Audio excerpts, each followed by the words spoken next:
900 plus companies, 7.89 lakh per annum average CTC, 100% placements. KL deemed to be university. RS Praveen sir BRS నాయకుడిగానే తెలుసు, కానీ అంతకుముందు ఆయన ఒక ఐపీఎస్గా అనేక సేవలు అందించిన వ్యక్తి అని కూడా తెలుసు. అతని పైన కాంగ్రెస్ ప్రభుత్వం వచ్చిన తర్వాత కొంత టార్గెట్గా కొన్ని నిర్ణయాలు అయితే తీసుకుంటున్న పరిస్థితి కనబడతా ఉంది. ఈ అంశం పైన ఓయూ విద్యార్థి సంఘాలు అయితే ఈరోజు రౌండ్ టేబుల్ సమావేశాలు నిర్వహించడం అయితే జరిగింది. ఎటువంటి అంశాలు చర్చించారు, అసలు ఏంటి ఓయూ విద్యార్థులు ఏం చేయబోతారో తెలుసుకునే ప్రయత్నం అయితే చేద్దాము. ఈరోజు సమావేశంలో ప్రధానంగా ఎటువంటి అంశాలు చర్చించారు? అందరికీ నమస్కారం అండి. ఈరోజు ఓయూ స్టూడెంట్స్గా అన్ని ఆర్గనైజేషన్ తరఫున మేమందరం doctor RS Praveen Kumar sir BRS రాష్ట్ర ప్రధాన కార్యదర్శి, తన గన్మెన్స్ని తీసేయడం జరిగింది. రేవంత్ రెడ్డి ప్రభుత్వం తనది బుల్లెట్ ప్రూఫ్ వాహనం తీసేయడం జరిగింది.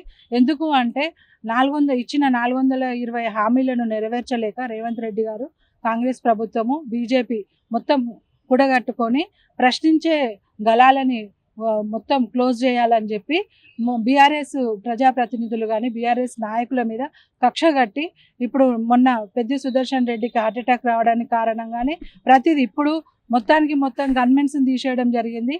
Doctor RS Praveen Kumar sir మాజీ ఐపీఎస్ ఆఫీసర్, బీఆర్ఎస్ మరీ ముఖ్యంగా ప్రధాన కార్యదర్శి గన్మెన్స్ని తీసేయడం బుల్లెట్ ప్రూఫ్ వాహనాన్ని తీసేసిండు.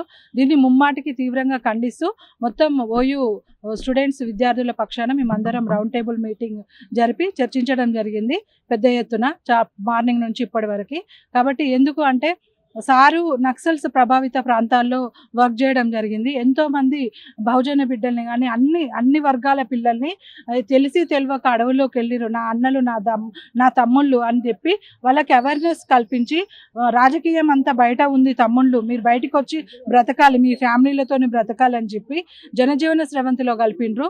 వితౌట్ గన్ను సారు అడవుల్లోకి వెళ్ళి వాళ్ళని కన్విన్స్ చేసి తీసుకొచ్చి వాళ్ళని బయటికి తీసుకొచ్చినాక గాలికి వదిలేయలేదు. వాళ్ళ మీద ఉన్న కేసులన్నీ వాళ్ళ ముందే కొట్టేయడం జరిగింది, వాళ్ళ ముందే అగ్నిలో ఆహుతి ఇవ్వడం జరిగింది.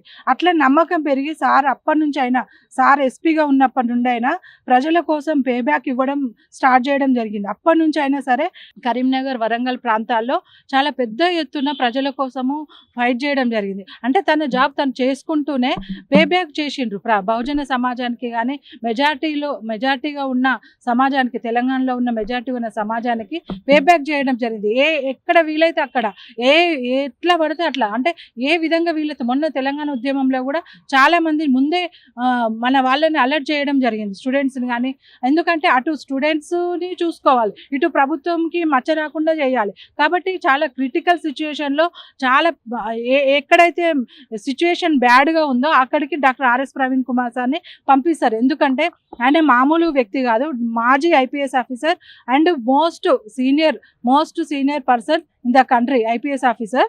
కాబట్టి చాలా ట్రెండింగ్ ఉన్న ఐపీఎస్ ఆఫీసర్ ఆయనే. కాబట్టి అంత ఐపీఎస్ ఆఫీసర్ని మళ్ళీ ఇంత ముందుకు ఆయన ట్రైనింగ్లో ఉన్నప్పుడు కూడా తీవ్రవాదులు, టెర్రరిస్టులు మన పైన దాడి చేసినప్పుడు మన దేశాన్ని ఎట్లా కాపాడుకోవాలని అక్కడ కూడా ఉండడం జరిగింది. అందులో కూడా సార్ ట్రైనింగ్ చేసి వాళ్ళ మీద కూడా యుద్ధం ప్రకటించి వర్క్ చేయడం జరిగింది. అవును, టార్గెట్ చేసిండ్రు కాంగ్రెస్ ప్రభుత్వము. ఇంకా 1 year లోపల మేడం రిటైర్ అవ్వబోతున్నారు. అయినా కానీ అది రిటైర్ అవ్వక ముందుకు ట్రాన్స్ఫర్ చేయొద్దనే రూల్ ఉన్నది. ఆ రూల్ను కూడా బ్రేక్ చేసి మేడంని లూప్ లైన్లోకి పంపించడం జరిగింది. వెహికల్ ఉండదు, దానికి సాలరీ రాదు. కాబట్టి అంత దారుణంగా కక్ష కట్టి రేవంత్ రెడ్డి ప్రభుత్వం, మీకు దమ్ము ధైర్యం ఉంటే బీఆర్ఎస్ అడిగే ప్రశ్నలకు సమాధానాలు చెప్పండి, తెలంగాణ ప్రజలకు మీరు ఇచ్చిన హామీలు నెరవేర్చండి, ఓయూకి ప్రకటించిన నిధులను 1000 కోట్లు అన్నారు, 1000 కోట్లు రిలీజ్ చేయండి. ఇప్పుడు ఒక్క సెమినార్ పెట్టాలంటే మాకు 1 month నుంచి ఒక పెద్ద యుద్ధం చేయాల్సి వచ్చింది. మా తమ్ముళ్ళు, మా అన్నలు చెప్తున్నారు, చాలా పెద్ద ఎత్తున పర్మిషన్స్ ఇవన్నీ ఎందుకండి, ఇది ప్రజాస్వామిక డెమోక్రటిక్ కంట్రీ కదా, విద్యార్థులు ఒక మీటింగ్ పెట్టుకోవద్దా, ఒక దాని గురించి చర్చించుకోవద్దా, మేము ఇంత ఫైట్ ఎందుకు చేయాలి, నార్మల్గా పర్మిషన్ ఇవ్వరా? అసలు ఓయూలో ఎక్కడ చూసినా సరే అన్ని రూమ్స్ గలీజ్గా ఉన్నాయి, ఏది నీట్గా లేదు, అసలు ఏం బాగాలేదు. ఒక్కసారి మీరు ఓయూకి వచ్చి మాట్లాడండి. దళిత బంధు కానీ అలాంటి స్టూడెంట్స్కి ఇస్తా అన్న స్కూటీలు ఏమైపోయినాయి, వాళ్ళకి ఇస్తా అన్న మహిళలకు ఇస్తా అన్న పెన్షన్ ఏమైపోయింది, ఆసరా పెన్షన్ కానీ అవన్నీ ఏమైపోయినాయి, నిరుద్యోగులకు ఇస్తాను నోటిఫికేషన్స్ ఏమైపోయినాయి. వీటి గురించి మీరు మాట్లాడకుండా ఇష్టం వచ్చినట్టు గన్మెన్స్ తీసేసి బుల్లెట్ ప్రూఫ్ వాహనం తీసేస్తే ఎవరైనా భయపడతారేమో అని అనుకుంటున్నాం మిస్టర్ రేవంత్ రెడ్డి. అట్లా భయపడం మేము వెనక్కి పోమని తెలియజేసుకుంటున్నాం.